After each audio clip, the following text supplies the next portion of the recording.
Hello friends, चॅनलमध्ये पुन्हा एकदा तुमचं खूप खूप स्वागत.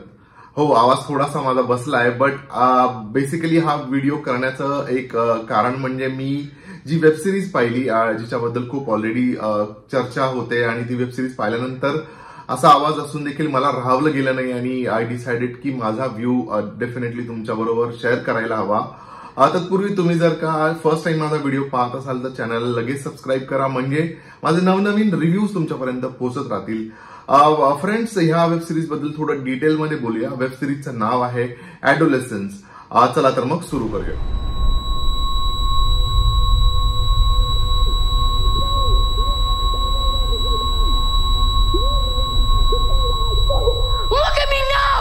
सो जसं मी म्हटलं की वेब सिरीजचं नाव आहे ॲडोलेसन्स आणि बेसिकली व्हॉट इज ॲडोलेसन्स इज सांगायचं झालं तर आपलं जे एक बालपण असतं आणि आपलं एक तरुणपण असतं त्याच्यामधला जो एक काळ असतो. म्हणजे जर का आपण WHO रिपोर्ट पाहिला तर WHO असं म्हणतं की 10 ते 19 वर्ष हा जो काळ असतो याला ॲडोलेसन्स म्हटलं जातं. बट बऱ्याच जागी असंही म्हटलं गेलंय की साधारण 13 ते 17 हे जे वय आहे याला ॲडोलेसन्स असं म्हटलं जातं आणि त्याच सब्जेक्टवर आधारित अशी ही वेब सिरीज आहे. सो वेब सिरीज मध्ये काय आहे ते सांगतो पुढे. सो बेसिकली एक मुलगा आहे, साधारण 13 ते 14 वर्ष असलेला एक मुलगा जो शाळेत जातो, शिकतोय. त्याच्या घरी सडनली एका रात्री पोलीस येतात आणि त्याला एका मर्डरच्या केसमध्ये त्याला अरेस्ट केलं जातं. घरी आई असतात, वडील, त्याची बहीण असते. कोणालाही काही कळत नाही की हे काय चाललंय आणि म्हणजे त्याला का अरेस्ट केलं गेलंय. सो त्याला अरेस्ट केलं जातं आणि बेसिकली ऑब्व्हियसली सगळी फॅमिली पॅनिक होते. याला का केलं असावं, काय झालं असावं, त्यांना काहीच क्लू नसतो. त्याला घेऊन जातात. त्याला विचारलं जातं की तू केलंयस का, ज्याच्यावर त्याचं उत्तर नाही असं असतं. पण खरंच त्याने तो मर्डर केलाय का नाही केलाय का, ऑनेस्टली हे सगळं आपल्याला एका फर्स्ट एपिसोड मध्येच जो डिरेक्टर आहे किंवा जे क्रिएटर आहे त्यांनी दाखवून दिलंय की हे फर्स्ट एपिसोड मध्येच ही जी क्युरिओसिटी आहे ती संपवलेली आहे. मग वेब सिरीज मध्ये काय आहे बाबा, तर ऍक्च्युली वेब सिरीज मध्ये याहूनही भयान असं भीतीदायक अशी गोष्ट आहे जी त्यांनी दाखवायचा प्रयत्न केलाय. आणि स्पेशली हा जो एज ग्रुप आहे, साधारण 13 ते 17 आपण आता ह्या व्हिडिओ पुरतं धरूया, 13 ते 17 वयोगट जो आहे त्याच्यामध्ये काय होतं आणि असं टोकाचं पाऊल एखादा लहान मुलगा, एवढा कमी वयाचा मुलगा घेतो नाही घेतो आणि काय कारण असू शकतात, हे सगळं ह्या क्रिएटर्सनी या वेब सिरीज मध्ये दाखवायचा प्रयत्न केला. मी जेव्हा ही वेब सिरीज पाहिली ना, एक तर ही वेब सिरीज 4 एपिसोडचीच आहे. साधारण तुम्हाला 4-1 तास स्पेंड करावे लागतील, बट स्पेंड करणं डेफिनेटली वर्थ आहे. मी ऑलरेडी थंबनेल मध्ये म्हटलं की पेरेंट्सने जर बघितलं तर त्यांची झोप उडणारच आहे आणि yes, that's the fact. So basically 2 aspect ह्या वेब सिरीज मध्ये कव्हर करायचा प्रयत्न केला गेला किंवा 2 ऍस्पेक्ट आहेत ज्याबद्दल बोललं गेलंय. एक म्हणजे ही जी अपकमिंग जनरेशन आहे किंवा आताची जी जनरेशन आहे त्यांच्यावर असणारा अननेसेसरी एक जो प्रेशर निर्माण झालाय फ्रेंड्स, त्याबद्दल ही वेब सिरीज बोलते. आता तो प्रेशर काय, कसा, कुठून येतो, तर मला असं वाटतं बेसिकली जेव्हा आपण वेब सिरीज पाहतो त्यातनं मला जे कळलं, सोशल मीडियाला जे एक्सपोजर मिळतंय आणि इन्फॉर्मेशन, जी ओव्हर इन्फॉर्मेशन खूप कमी वयात ह्या मुलांपर्यंत पोहोचली जाते, त्याच्यातनं एक वेगळंच एक्सपेक्टेशन सेटिंग होतं आणि मग त्यांचं एक स्वतःचं एक ड्रीमी वर्ल्ड क्रिएट होतं ज्याच्यामध्ये ऑब्व्हियसली त्यांना अनेक गोष्टी हव्यात, त्यांना व्हॅलिडेशन हवंय किंवा अनेक गोष्टी आहेत. मी खूप जास्त डिटेलमध्ये बोलत नाही कारण नाहीतर तुमची मजा ह्या वेब सिरीज बघण्याची जाईल. बट साधारण ही जी जनरेशन आहे ही कशात तरी अडकलेली आहे आणि त्या गोष्टी म्हणजे ते अडकणं हे खूप भीतीदायक आहे आणि त्याच्यामुळे अनेक वाईट गोष्टी घडू शकतात, अनेक प्रॉब्लेम्स येऊ शकतात. स्वतःची फॅमिली सुद्धा प्रॉब्लेम मध्ये येऊ शकते. जसं त्याला अरेस्ट करून घेऊन जातात तर अख्खी फॅमिलीच त्या प्रेशरमध्ये येते किंवा फॅमिली सुद्धा एक कन्फ्युजन मध्ये जाते आणि त्यांनाही कळत नाही की हे काय चाललंय. सो हे दाखवायचा एक पिक्चर आपल्याला दाखवायचा प्रयत्न केला गेलाय. आणि सेकंडली जर बोलायचं झालं तर दुसरा ऍस्पेक्ट जो आहे तो म्हणजे parenting. I think it has become very very critical in current time किंवा आत्ताचा जी वेळ आहे किंवा जी सिच्युएशन आहे बाहेर. मला वाटतं पेरेंटिंग हे खूप महत्वाचं आणि खूप क्रिटिकल गोष्ट झालेली आहे.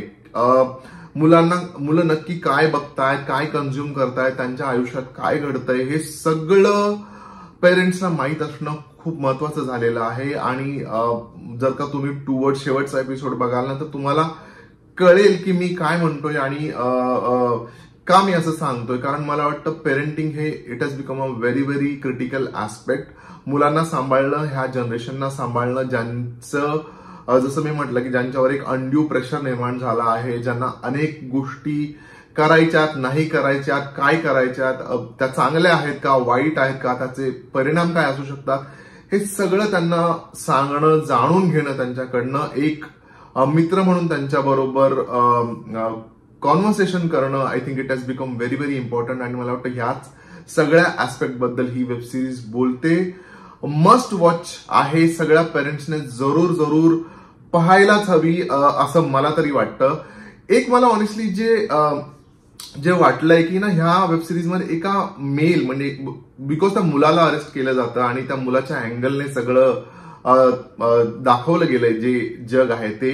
मला वाटतं याचा सेकंड पार्टही डेफिनेटली यायला हवा आणि एका मुलीच्या ऍस्पेक्टने ह्या एज ग्रुपमध्ये त्यांना म्हणजे त्यांच्या पर्स्पेक्टिव्हनेही दाखवलं गेलं पाहिजे, जेही आता दाखवलं गेलंय. सिच्युएशन डिफरंट असू शकते, बट एक तो ऍस्पेक्टही मेकर्सने नक्की दाखवायला हवा असं माझं प्रांजळ मत आहे. बेसिकली ह्या वेब सिरीज मधल्या परफॉर्मन्सेस बद्दल जर बोलायचं झालं ना, तर फ्रेंड्स प्रत्येक एका कॅरेक्टरने खूप उत्तम असं काम केलेलं आहे. त्याबद्दल डेफिनेटली काहीच वाद नाहीये. ह्या वेब सिरीजचं एक विशेषण सांगायचं झालं तर जर 4 एपिसोडची वेब सिरीज आहे मी म्हटलंय, आणि प्रत्येक एपिसोड हा वन टेक एपिसोड आहे. So when I say one take म्हणजे जसं फर्स्ट सीन सुरू झाला तिथपासून जो कॅमेरा सुरू होतो तो शेवटी तो अख्खा एपिसोड संपल्यानंतर कॅमेरा बंद केला गेलाय. हो, हे ऐकायला अतिशय इम्पॉसिबल किंवा कठीण वाटत असेल, बट हेच या मेकर्सनी अचीव्ह केलंय आणि त्यांनी याचा एक मेकिंग व्हिडिओ देखील युट्यूबवर शेअर केलाय. तोही तुम्ही नक्की पहा. मी काही त्यातला पार्ट तुमच्याबरोबर शेअर करतोय. बट 4च्या 4 एपिसोड्स वन टेक केले गेले आहेत. आणि विचार करा की काय लेवलचं प्रिपरेशन ह्या आर्टिस्टने केलं असेल किंवा मेकर्सने केलं असेल. कारण जर का एकदा कॅमेरा रोल झाला आणि जर का 1 तासाचा एपिसोड आहे असं आपण म्हणूया, आणि साधारण अर्ध्या किंवा पाऊण तासाने जर कोणी चुकलं तर तो पूर्ण एपिसोड फर्स्ट पासनं म्हणजे सुरुवातीपासून करायचा पूर्ण. So hats off to this makers. Again खूप चांगला एक्सपेरिमेंट आहे आणि काहीतरी वेगळं करण्याचा प्रयत्न केला गेलाय. अनेक आपण मला वाटतं बॉलिवूडमध्ये काही काही सॉंग्स असे बघितलेस किंवा एखाद दोन असे सीन असतात जे वन टेक केले जातात, बट अख्खी वेब सिरीज 4 एपिसोडची 4 तासांची वेब सिरीज अशा प्रकारे करणं, I think hats off to cinematographer, makers.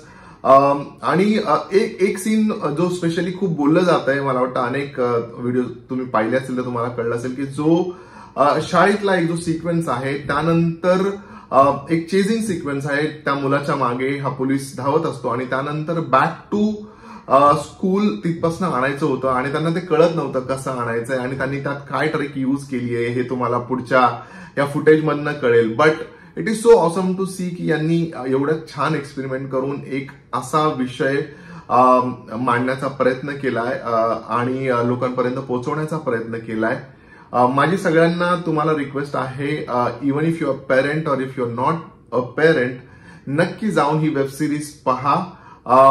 थोडंसं तुम्हाला स्लो वाटेल कारण ऍज आय सेड की ओव्हर ड्रॅमॅटायझेशन नाहीये, अतिशय सटलपणे गोष्ट मांडली गेली आहे आणि जसं टेक्निक यूज केलंय वन टेक वालं, त्यामुळे मल्टिपल कट्स नाहीयेत, मल्टिपल अँगल्स नाहीयेत, त्यामुळे थोडीशी स्लो आपल्याला वाटू शकते. आपले थोडेसे पेशन्स ठेवा आणि डेफिनेटली जाऊन ही वेब सिरीज तुम्ही पहा. तुम्हाला नक्की एक आय ओपनर ह्या वेब सिरीज मधनं मिळेल, एवढं मी तुम्हाला नक्की सांगू शकतो.